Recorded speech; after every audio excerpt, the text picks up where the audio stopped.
The dining room of my parents' Connecticut estate was a museum of passive aggression. Every surface gleamed with the kind of polished perfection that cost a fortune to maintain and another fortune to pretend you didn't notice. The mahogany table stretched like a runway, long enough to seat 16, though tonight there were only 7 of us. Crystal chandeliers dripped light onto the bone china that had been in my mother's family for 3 generations, each plate painted with delicate roses that seemed to wilt under the weight of the conversation yet to come. I sat at the very end, the seat farthest from my father's throne at the head. It was a position I'd occupied my entire adult life, the designated place for the daughter who was never quite enough, the one who had committed the unforgivable sin of not marrying well, not producing grandchildren on schedule, and, most recently, of getting divorced in a way that had made the society pages with headlines that still made my mother flinch. Lydia Vance, heiress files for divorce, cites irreconcilable differences and hidden assets. The hidden assets had been mine, actually. I'd hidden them from him. But the gossip columns didn't care about that nuance. Across from me, my sister Penelope was holding court. She was 3 years younger, with the same pale blonde hair and sharp cheekbones that the Vance women were known for, but where my features were considered too strong, too severe, Penelope's were deemed striking. She was the golden child, the one who had married the right man, a hedge fund manager named Richard, who had doubled his net worth in the last 5 years, and produced the right children, twin boys who were currently being handled by the nanny in the adjoining sunroom. Her life was a series of perfect Instagram posts that made our mother beam with pride and me want to set the internet on fire. "Lydia, darling," my mother said, her voice a silk-wrapped blade. "You've hardly touched your salmon. Is it not to your liking?" The salmon was exquisite, as it always was when Chef Jacques was brought in for family dinners. It was flaky and buttery, glazed with a honey Dijon reduction that I could taste even now, barely 3 bites in. But I had been raised to be a polite eater, to take small portions and smaller bites, to never seem greedy or hungry. That was the Vance way. Never let them see you need anything. "It's wonderful, Mother," I said, picking up my fork again. "I'm just savoring it."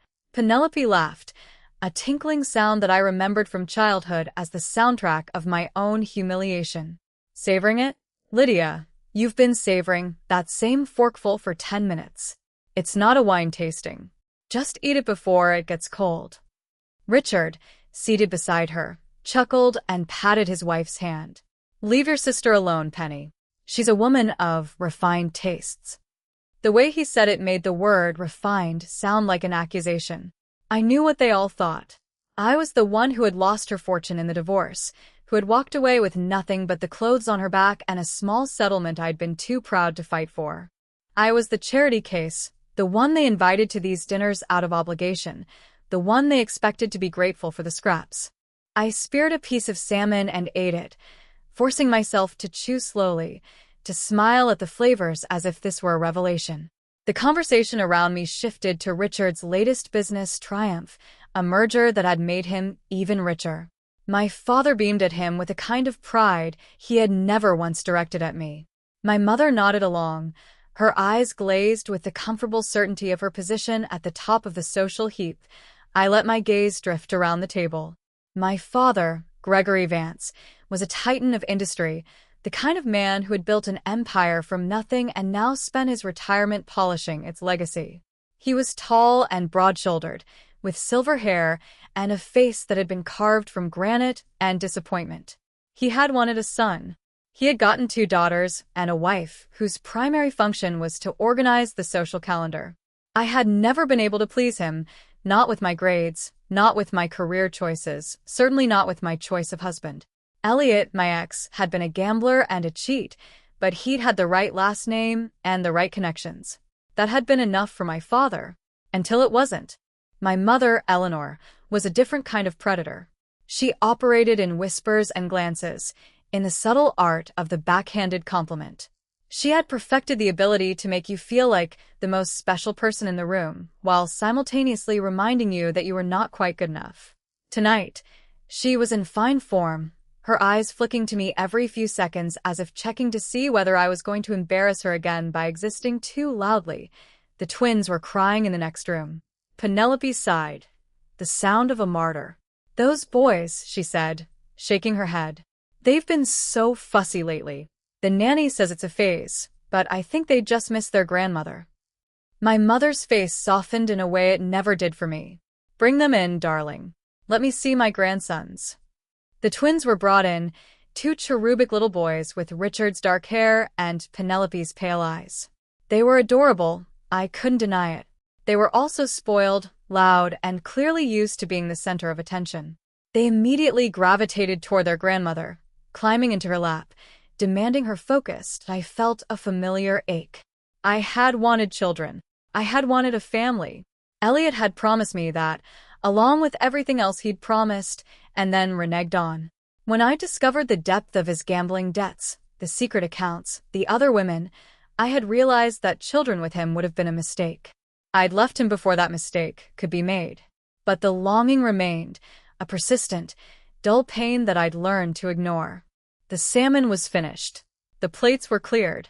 A dessert course was brought in, a chocolate soufflé that was light and airy and absolutely divine. I had been looking forward to it all evening. My sweet tooth was one of the few indulgences I allowed myself that I took a bite and the chocolate melted on my tongue. It was perfect. "Lydia," Penelope said, her voice bright and sharp. "You're really going to eat all of that?" I paused, the spoon halfway in my mouth. "I'm sorry." She laughed again, that same tinkling, dismissive sound. "Well, you've already had the salmon. And the appetizer. And the salad. And the bread. I mean, that's a lot of food for someone who didn't contribute a penny to this meal." The table went quiet. My mother's smile froze on her face. My father looked down at his own dessert, suddenly fascinated by the chocolate dusting on the plate. Richard let out a low, uncomfortable chuckle as I set the spoon down. I could feel the heat rising to my cheeks, but I kept my voice level. "I'm sorry, Penelope." I wasn't aware I had to pay for the privilege of being invited to a family dinner. "Oh, don't be so dramatic," she said, waving a dismissive hand. "I'm just saying, maybe you should be a little more mindful. You're not exactly in a position to be indulgent. Not anymore." The words landed like a slap. I could feel the sting of them, the calculated precision of her cruelty. This wasn't about the food. It was about everything. It was about my divorce, about my failure, about the fact that I had chosen to walk away from the Vance fortune rather than stay in a marriage that was destroying me. They saw it as weakness. They saw it as failure. They saw me as a cautionary tale. "Penelope," my mother said, her voice sharp now. "That's enough." For a moment I thought she was going to defend me. But then she added, "You're upsetting the mood. We're here to enjoy ourselves, not to bicker. Not to defend me. To protect the atmosphere. To maintain the illusion of a happy family. I was just an inconvenience. A momentary break in the perfection that I looked around the table. At my father, who couldn't meet my eyes. At Richard, who was studying his fingernails. At my mother, who was already turning back to the twins, dismissing me from her attention. At Penelope, who was smiling a tiny, triumphant smile. Something inside me cracked. It wasn't a break. It was a shift. A tectonic plate grinding beneath the surface of my carefully maintained composure. I had spent my whole life trying to be good enough for them, trying to earn their approval, trying to find a place at this table where I could belong. And I had never once succeeded. Not once. I picked up the spoon again. I looked directly at Penelope, holding her gaze. "You're right," I said. "I didn't contribute a penny to this meal."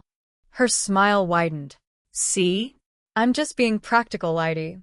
But then again, I continued, cutting her off. "Neither did you." The smile faltered. "What?" "The salmon. The soufflé. The wine. The house, for that matter." I gestured around the room. "Daddy paid for all of this. Just like he pays for your private school tuition for the twins. Just like he paid for your wedding. Just like he paid for Richard's first venture capital fund, back when he was still trying to make a name for himself." Richard stiffened. The mention of the fund was a low blow, and I knew it. But I was done playing nice. "What I'm saying, Penny, is that you're not exactly a self-made woman. You married well. Congratulations. That's a talent, I suppose. But don't sit there and lecture me about contributing when your entire lifestyle is built on daddy's money. My mother made a strangled sound. Lydia, that's enough. No, mother, I said, turning to her. It's not enough. It's never been enough. I'm tired of being the one who's supposed to sit quietly and take it. I'm tired of being the cautionary tale, the failure, the one you all pity while pretending to love. I pushed my chair back.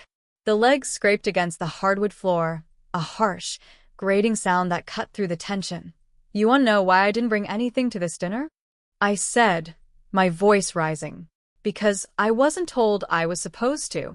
Because when I'm invited to these things, I'm not treated like a guest. I'm treated like a burden. And you know what? I'm done with it. I grabbed my bag from the side table. My hands were shaking.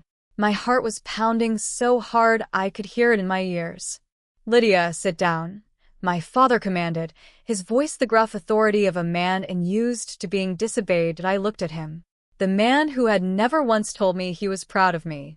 The man who had watched his golden child mock me and said nothing. The man who had made it clear in 1,000 small ways that I was an afterthought. No, Daddy, I said. I don't think I will. I walked out of the dining room, my heels clicking on the marble floor. I could hear my mother's voice behind me, a sharp, urgent whisper. I could hear Penelope's shrill protests. I could hear Richard's low, uncomfortable laugh. I didn't stop till I walked down the grand hallway, past the portraits of ancestors I barely remembered, past the massive floral arrangement that my mother's decorator changed every week, past the grand staircase that led up to the rooms I had never felt were really mine, that I pushed open the front door. The night air hit my face, cool and sharp. I took a deep breath. The sky was dark, scattered with stars that I could barely see through the light pollution of the distant city. I got into my car, the one that I had bought with the last of my settlement money, the one that my mother had called awfully practical for someone with your taste. I sat there for a moment, my hands on the steering wheel, my chest heaving. A text buzzed on my phone. I looked at it. It was from an unknown number. Interesting choice of exit. You looked powerful. I've been waiting to see that fire. We should talk.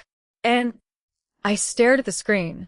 And the only N I could think of was Nicholas Vance, my estranged cousin, the one who had been disowned for reasons no one would ever explain. He was a ghost, a legend, a whisper of a scandal that had haunted our family for years. I hadn't seen him since we were children, that I didn't respond.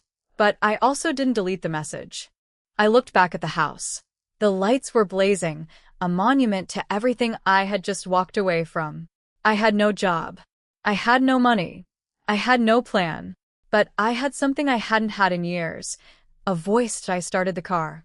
I pulled out of the driveway, leaving the house behind, leaving them behind. The gates closed behind me with a soft click, like a door shutting on the past. I drove toward the city, my mind racing. The text from N was still on my phone, a burning question in the dark. What did he want? What did he know, and why did he think I looked powerful? I didn't have the answers. But for the first time in my life, I wasn't afraid to look for them. I was done being the silent one. I was done being the one who sat at the end of the table and took it to whatever came next. I was ready. I drove for 40 minutes without any real destination. The city lights of Manhattan rose on the horizon, a glittering promise of anonymity and new beginnings. I had left my parents' estate with nothing but my car, my phone, and the clothes on my back. It was a familiar feeling, that hollow emptiness of walking away from everything you knew. I had felt it before, 2 years ago, when I had packed a single suitcase and left Elliot's penthouse, my marriage crumbling in the rearview mirror. That time, I had been broken. This time, I was just tired, exhausted, bone deep, by the weight of being the family disappointment. My phone buzzed again. I glanced at it while stopped at a red light. Another text from the unknown number. Don't ignore me, Lydia. I can help you. I know what they did. The light turned green. I hesitated, then pulled over to the curb. My hands were shaking again, but this time it wasn't anger. It was curiosity, and a flicker of something I hadn't felt in a long time. Hope. I typed back. Who is this? The reply came almost instantly. You know who I am. the black sheep. The one they pretend doesn't exist. Your cousin, Nicholas. My heart lurched. Nicholas Vance. The ghost of family legend. He had been 17 when he was disowned. I had been 14. The official story was that he had been caught stealing from my father's company.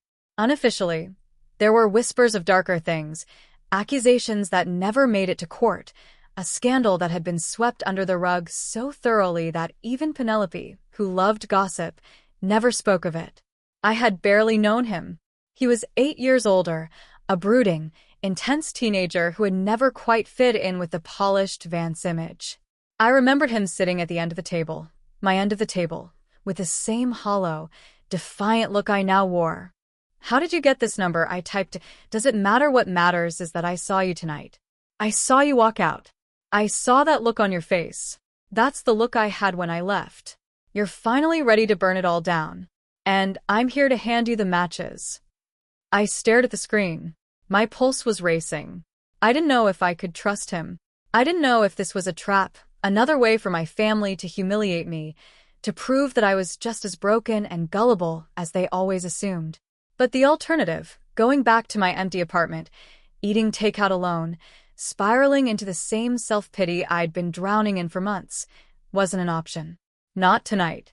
Not anymore. I typed. "Where are you?" He sent an address. A coffee shop in Brooklyn. The kind of place that was probably filled with hipsters and laptops and overpriced lattes. It was a world away from the marble halls I had just fled. And somehow, that felt exactly right. I drove through the night, crossing bridges and tunnels, leaving the glittering towers of Manhattan behind.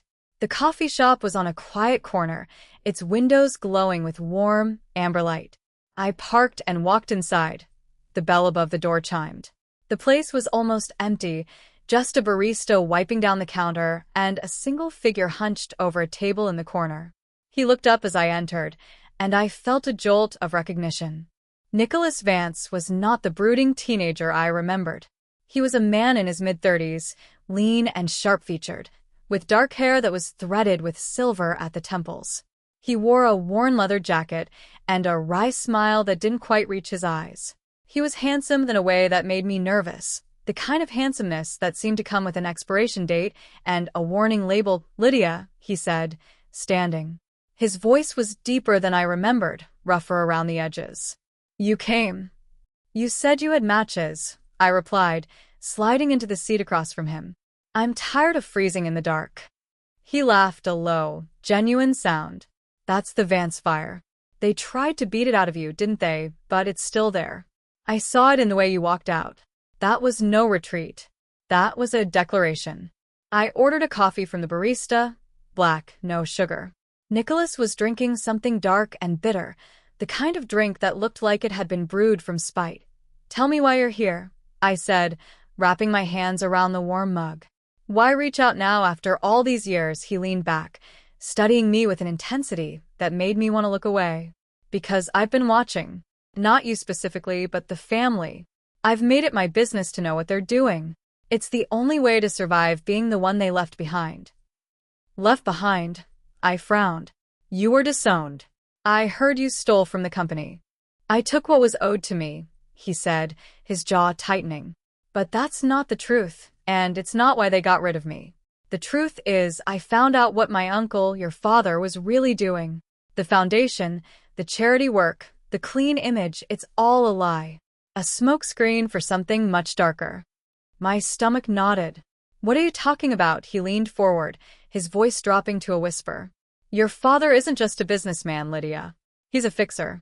A cleaner. He's been laundering money for some very powerful, very dangerous people for decades. The foundation is the front. The charity galas, the donations, all of it, it's how he moves the money. And your mother. She's the one who keeps the books. She's the one who made sure no one ever looked too closely." I shook my head. It was too much, too fast. "That's insane. My father is a philanthropist. He's been on the cover of Forbes for his charitable work. He's a criminal," Nicholas said flatly. "And the only reason he hasn't been caught is because he's smarter than his enemies. But I have proof. I've been gathering it for years. And now that you're out, Now that you're free of them, I need your help. My coffee was growing cold in my hands.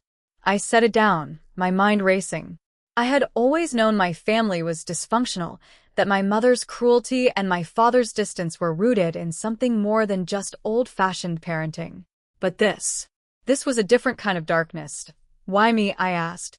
Why not go to the authorities? Because I need someone on the inside, he said. Someone who can get access to the records. The ones your mother keeps locked away.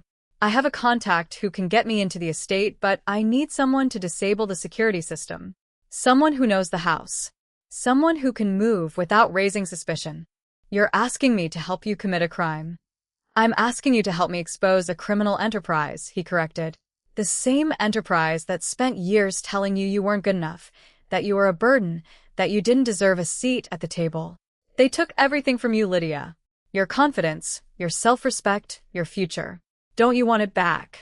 I thought about Penelope's smug smile. My mother's cold dismissal. My father's silence. I thought about the years I had spent trying to earn their love, only to be met with the same wall of indifference. And I thought about the text he had sent me, the one that had made me feel, for the first time in years, like I was more than just a cautionary tale. What do you need me to do? I asked. Nicholas smiled. It was a dangerous smile, the kind that promised chaos and retribution. I need you to go back to the house. I need you to make peace with them, just for a few days. Play the part of the repentant daughter. While you're there, you'll get access to the safe in your father's study. It's where your mother keeps the real records. The ones that prove everything. How do you know about the safe? Because I helped your father install it, he said. Before I was disowned. I know the code. I know the backup system. All I need is for you to open it. And what do I get out of this? He reached across the table and took my hand. His grip was warm, steady. You get your life back. You get the proof you need to take them down. You get the satisfaction of watching them crumble. And you get the truth about what they did to you, to me, to everyone they've ever used and discarded. I pulled my hand back. The weight of his words was pressing down on me, heavy and intoxicating. This was insane. This was dangerous. This was exactly the kind of reckless, desperate move that my family would use against me if it went wrong. But what was the alternative? To go back to my small, empty apartment, to hide from them for the rest of my life, to let them know? I had walked out of that dining room for a reason. I had chosen to fight. I'll do it, I said. But on one condition. I need to know everything. Everything you know about the family, about the foundation, about the money. I'm not walking into this blind. He nodded, a glimmer of respect in his eyes. Fair enough. I'll tell you everything I know. But not tonight. Tonight, you need to go home and sleep. Tomorrow, you call your mother. You tell her you're sorry. You tell her you want to come home. And then we start the real work. I finished my coffee and stood. The air in the coffee shop felt charged, electric. I was making a deal with a ghost, aligning myself with the family outcast. And somehow, it felt more like coming home than any dinner at my parents' estate ever had.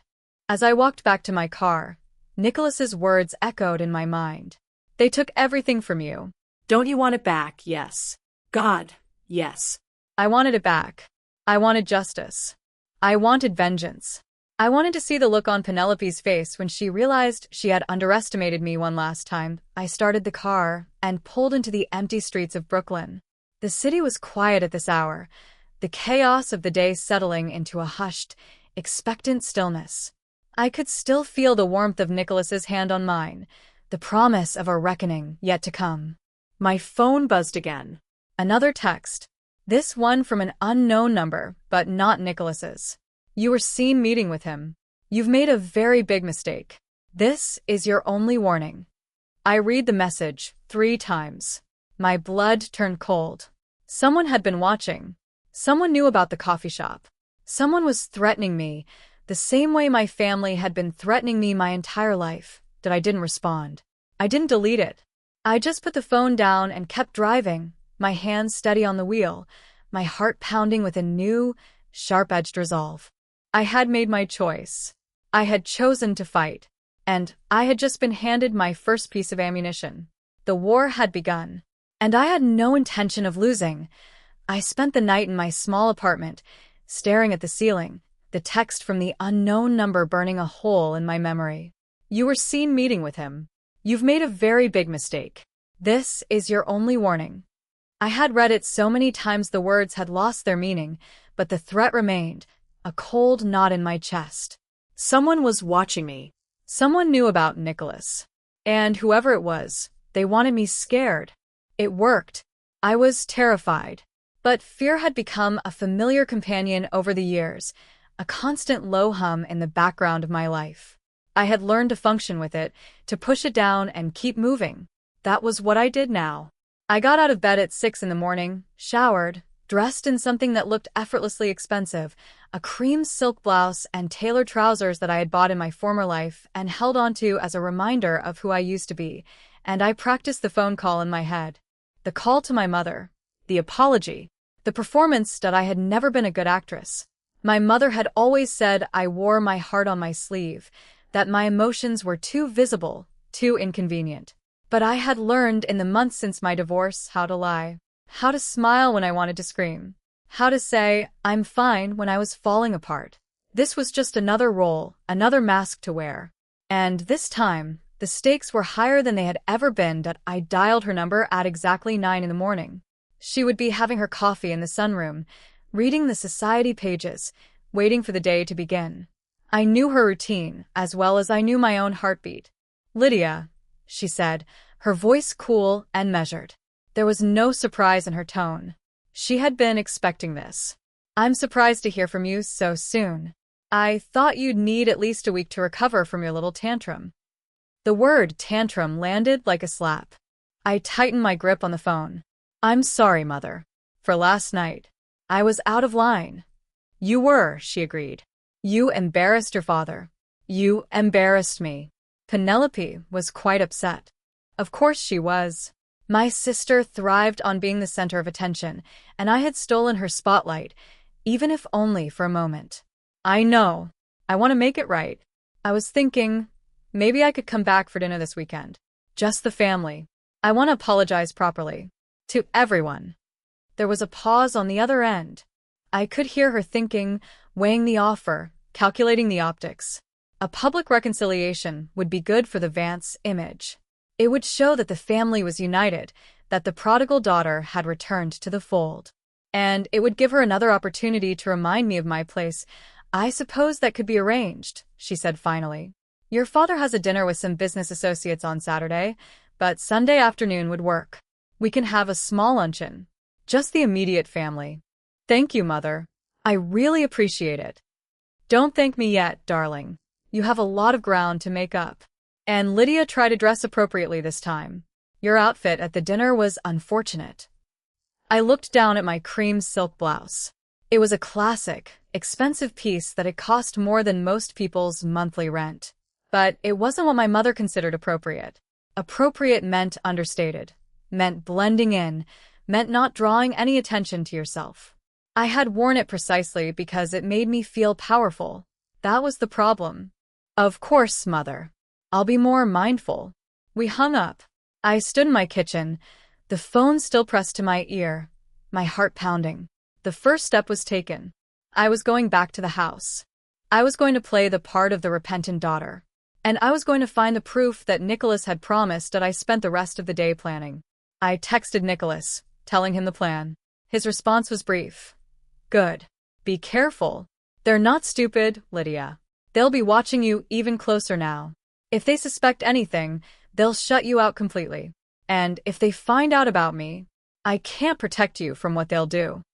His words were a warning, but they also hardened my resolve.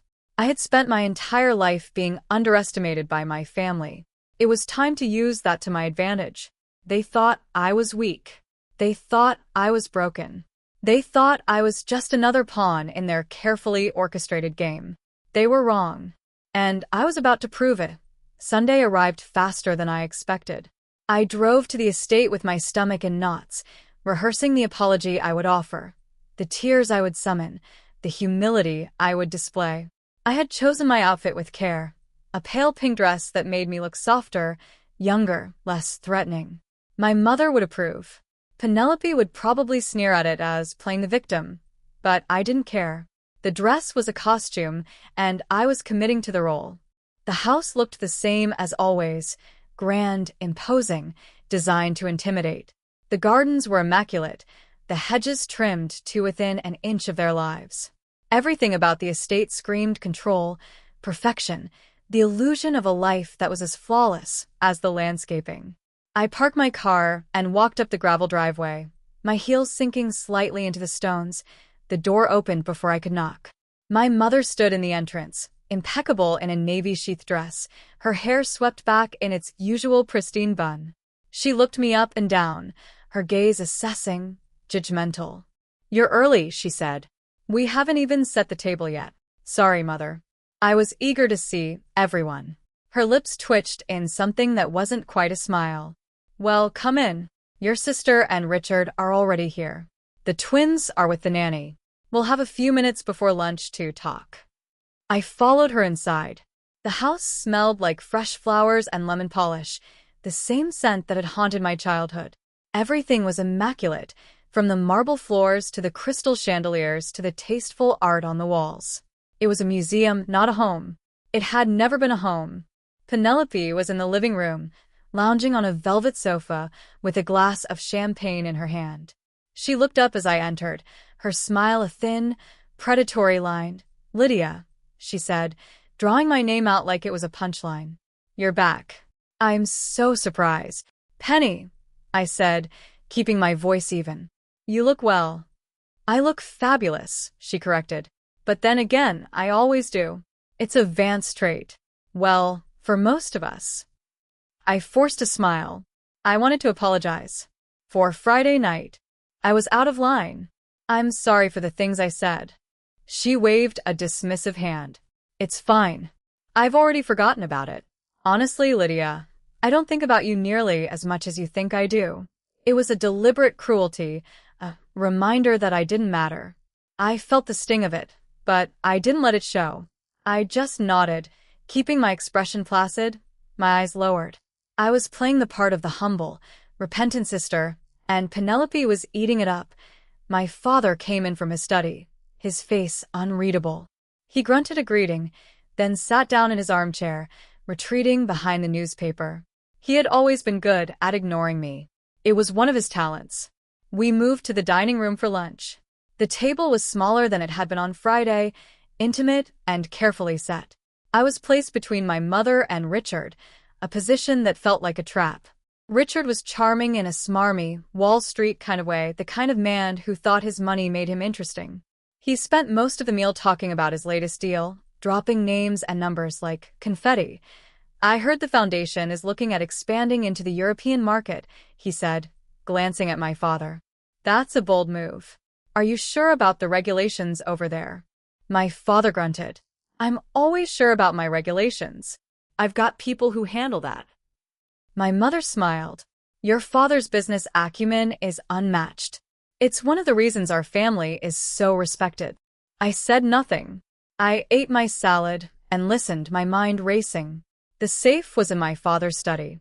I had passed it on the way to the dining room, a heavy mahogany door with an electronic lock. I would need to get inside. And I would need time alone. That my opportunity came after lunch.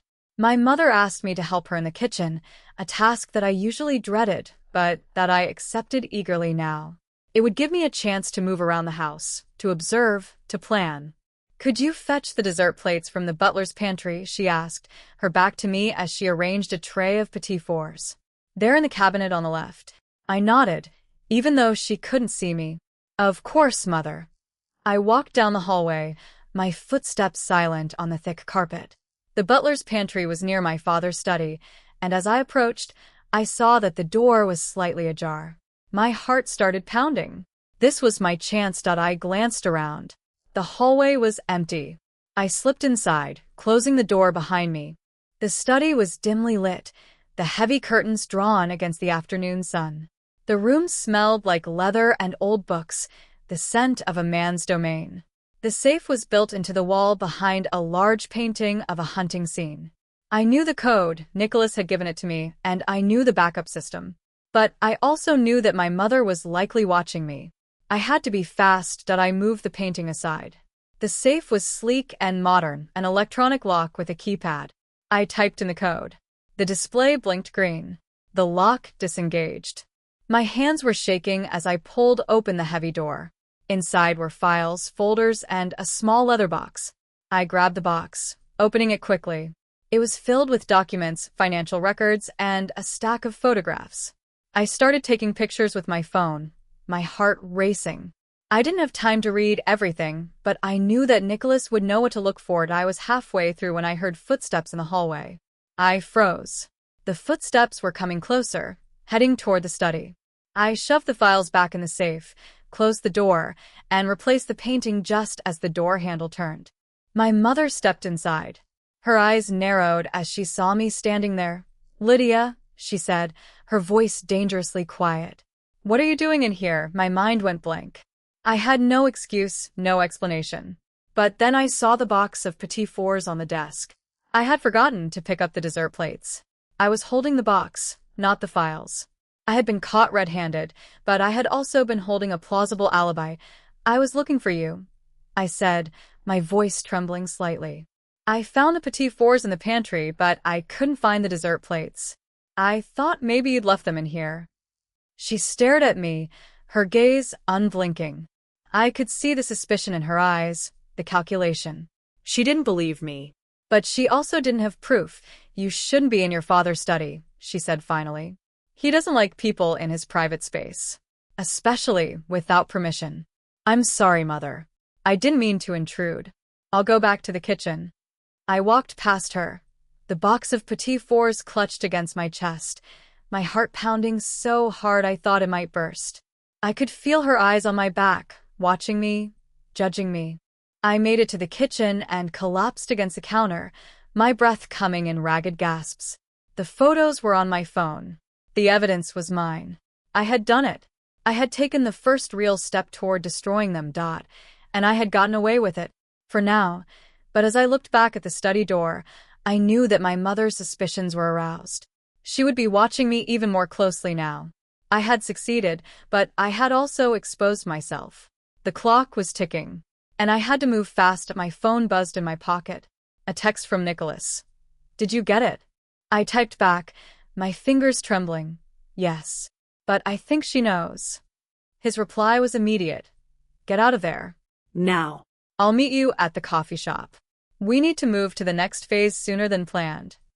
I looked around the kitchen, at the beautiful porcelain plates and the gleaming counters. I thought about the family waiting in the other room, oblivious to the war that was about to be unleashed. And I thought about the woman I had been just a few days ago, weak, broken, defeated. That woman was gone. In her place was someone new. Someone dangerous.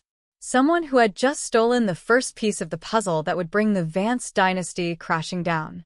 I walked back into the dining room with a smile on my face, the petit fours held high. I would stay for the rest of the lunch. I would smile and nod and play the part. And then I would leave, and I would never come back.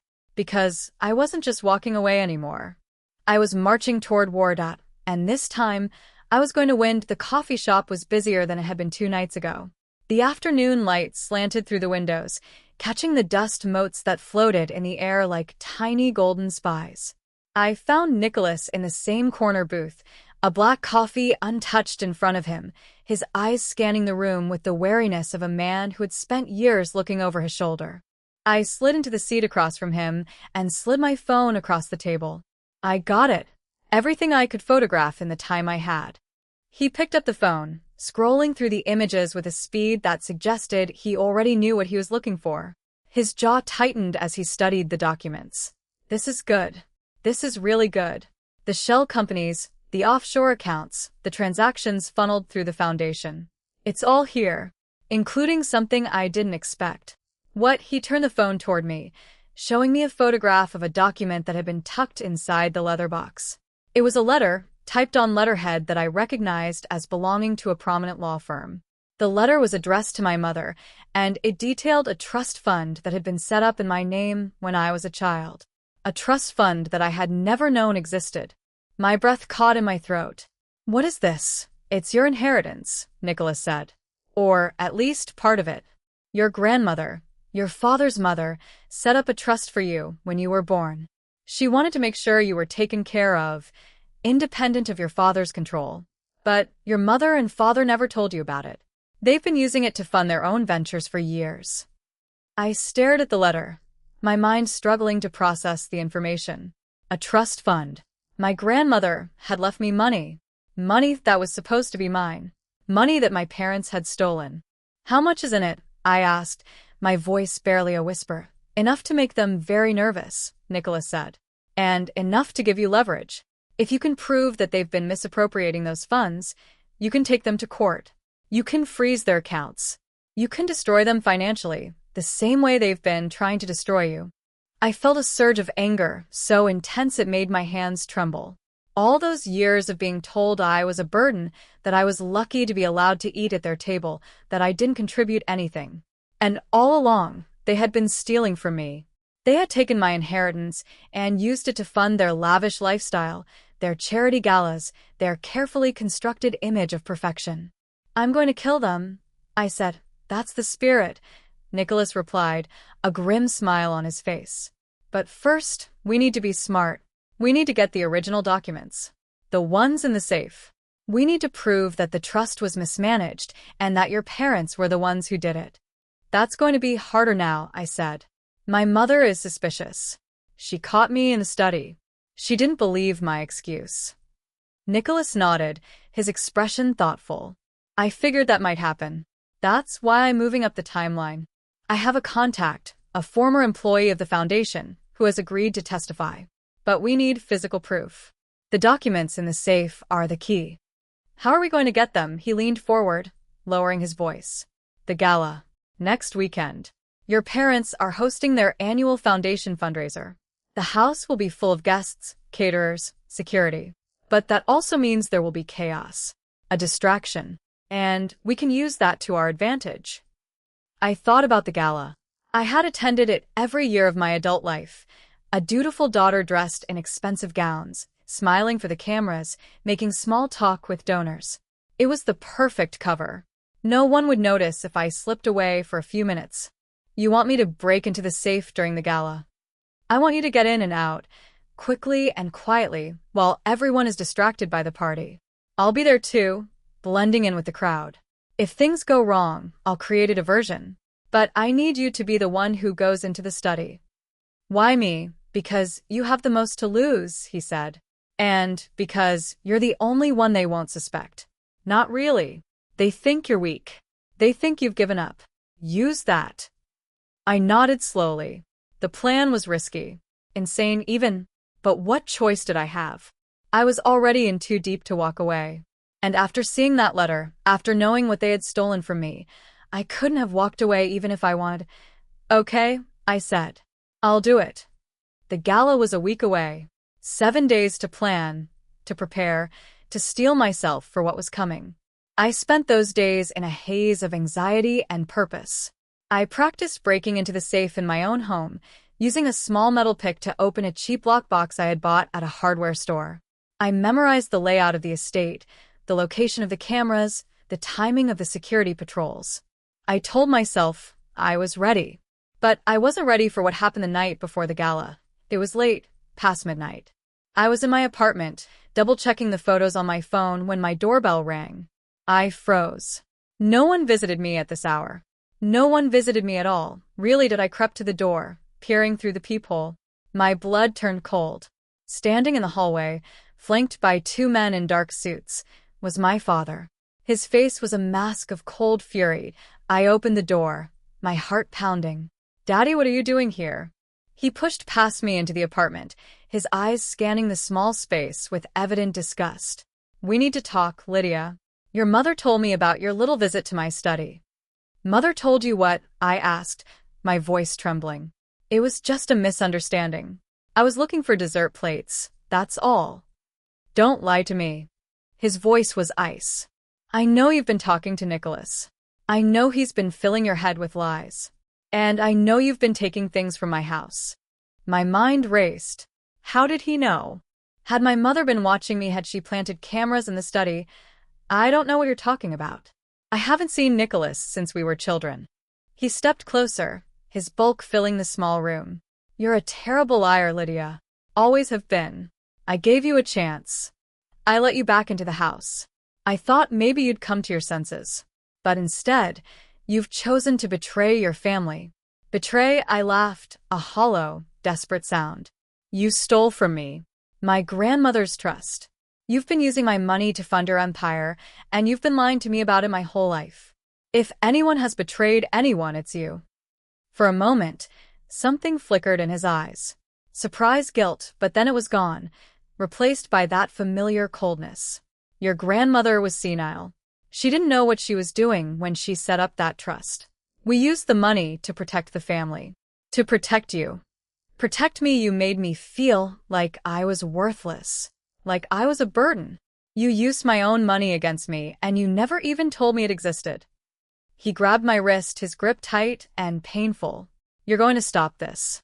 You're going to give me whatever you took from my study, and you're going to forget you ever saw Nicholas. You're going to come to the gala tomorrow, you're going to smile, and you're going to pretend everything is fine. And if you don't..." He let the threat hang in the air, unspoken but unmistakable. "What are you going to do?" I asked, my voice shaking. "Kill me. You've already killed everything else I ever had." He released my wrist, stepping back. "I'm going to make your life a living hell, Lydia. That's what I'm going to do. And I'll take your children, your future children, the ones you'll never have now, and I'll make sure they never know your name." I stared at him, my body trembling with a rage so profound I could barely breathe. He was threatening my future, my dreams, my very existence. And he meant every word. "I'll be at the gala," I said, my voice flat. "I'll smile. I'll pretend. But this isn't over, Daddy." "Not by a long shot." He smiled, a cold, cruel expression. "It is if I say it is. Good night, Lydia. I'll see you tomorrow." He left, the two guards trailing behind him. I stood in the doorway, watching them disappear into the elevator, my heart hammering in my chest. My apartment felt smaller now, darker. The walls seemed to close in on me, threatening to suffocate me. I grabbed my phone and texted Nicholas. He knows. He was just here, threatening me. His reply was immediate. "I'm coming to get you. Pack a bag. You're not staying there tonight." I didn't argue. I threw a few things into a bag, my hands shaking so badly I could barely zip it. I was leaving. I was fleeing. But I wasn't running away. I was running towards something that I had made a choice, and I was going to see it through. The gala was still on. And whatever happened tomorrow, I wasn't going to let my father's threat stop me. I had been afraid of him my whole life. It was time to show him that I had outgrown that fear. Nicholas arrived 20 minutes later. He didn't say anything as I got into his car. He just drove, his jaw tight, his eyes fixed on the road. "He threatened you?" he asked finally. "Yes." He said he'd make my life a living hell. He said he'd make sure I never had children. Nicholas's grip on the steering wheel tightened. "He's not going to get away with this." "None of them are." I looked out the window, watching the city lights blur past. "I know. That's why I'm still going to the gala. I'm going to walk in there, and I'm going to smile, and I'm going to take everything they've ever stolen from me." He glanced at me, a strange look in his eyes. "Respect, maybe. Or admiration. You're braver than you think, Lydia." I shook my head. "I'm not brave. I'm just tired of being afraid." He smiled, a genuine smile this time. "That's what bravery is." We drove in silence for a while. I didn't ask where we were going. I didn't care. I was done running. I was done hiding. The war had begun, and I was going to win it, even if it destroyed me in the process. The gala was a masterpiece of illusion. Crystal chandeliers cast their cold, glittering light over a sea of tuxedos and gowns, each guest a carefully curated piece in my parents' grand performance. The ballroom of the estate had been transformed into a winter wonderland, white orchids and silver ribbons cascading from every surface, the air thick with the scent of expensive perfume and the low hum of orchestral music. It was the same every year. The same faces, the same smiles, the same carefully constructed lie of a family that had everything. I stood at the edge of the ballroom, a champagne flute in my hand, my gown a deep emerald silk that I had chosen deliberately. It was the color of vengeance, the color of the forest where I had hidden as a child, dreaming of escape. My mother had pursed her lips when she saw it, but she said nothing. She was too busy playing hostess, her smile fixed in place like a porcelain mask. Nicholas was somewhere in the crowd, a ghost in a well-tailored suit. We had agreed not to acknowledge each other, not to make eye contact. He was my backup, my safety net, the one who would create a diversion if things went wrong. But tonight, I didn't want a diversion. I wanted to face them head-on. My father was holding court near the grand piano, surrounded by a cluster of wealthy donors. He was in his element, charming and commanding, the perfect patriarch. Penelope was beside him, her arm linked through Richard's, her laugh ringing out like glass shattering. She caught my eye across the room and smiled.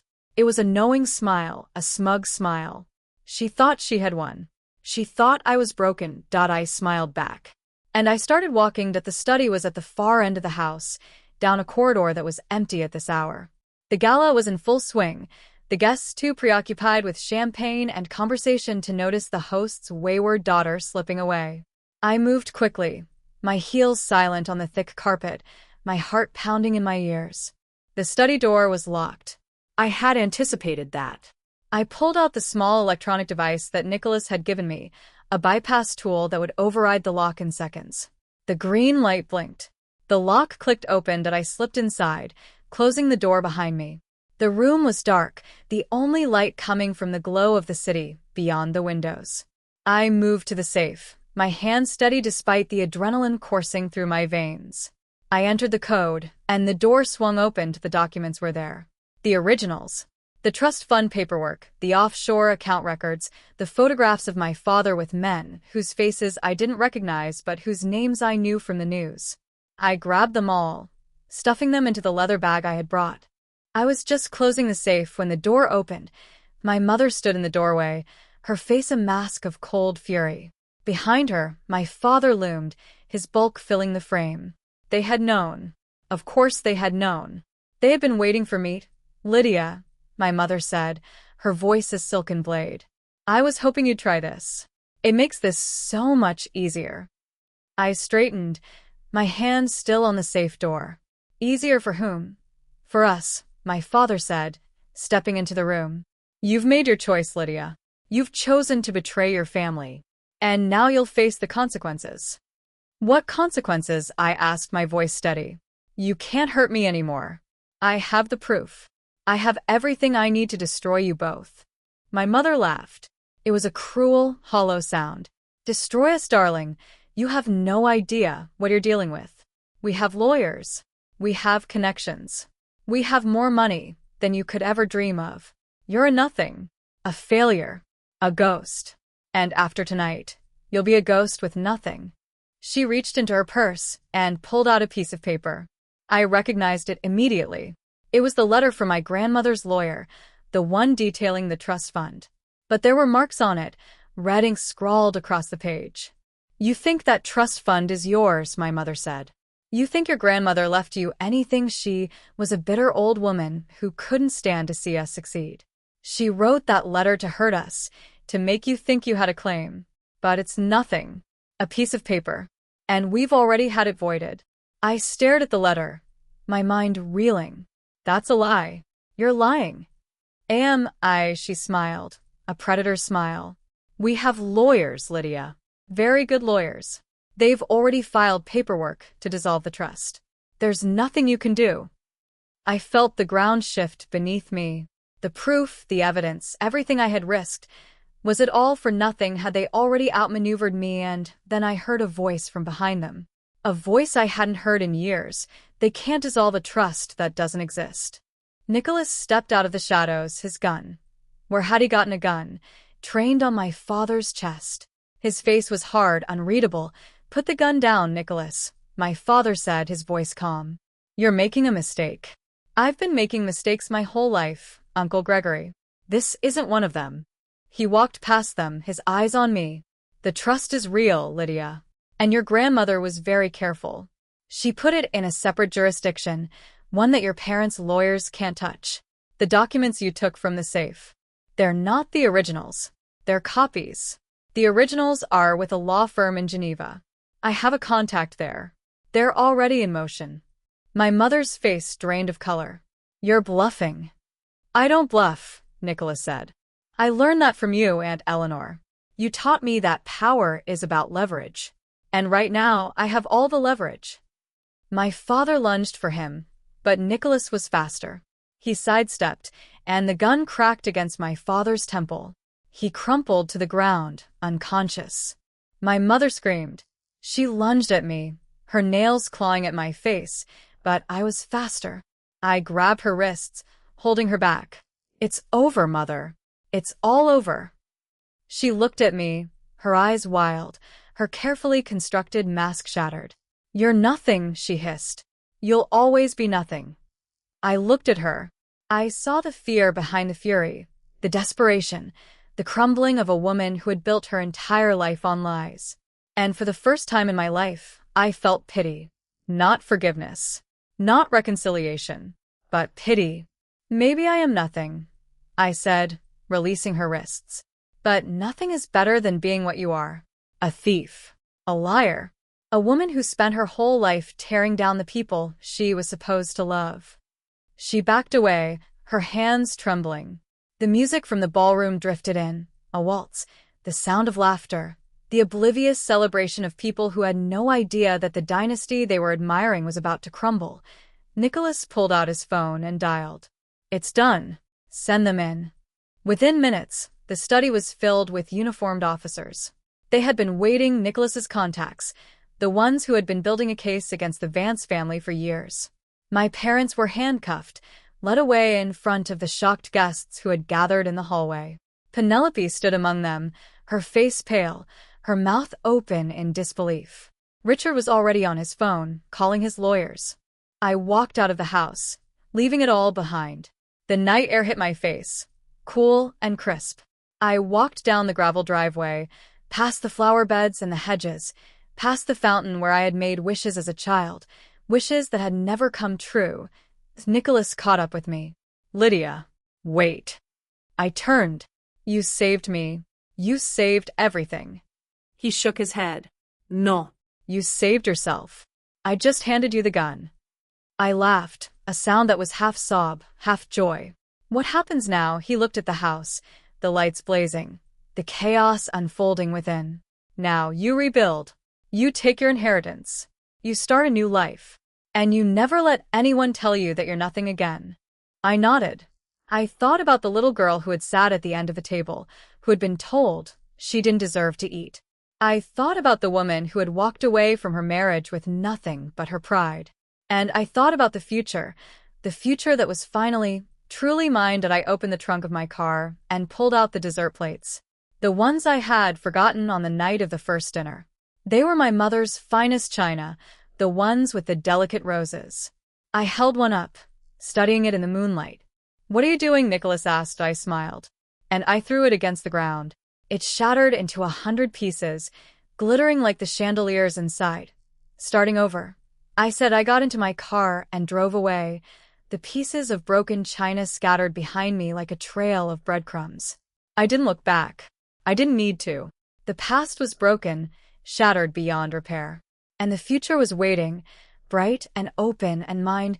The text from Nicholas came as I crossed the bridge into the city. The law firm in Geneva just confirmed. The trust is yours. Every cent welcome to your new life. I smiled and put down the phone. The city lights stretched before me, 1,000 possibilities. I was no longer the woman who sat at the end of the table. I was no longer the ghost, the cautionary tale, the failure that I was Lydia Vance. And I was just getting started.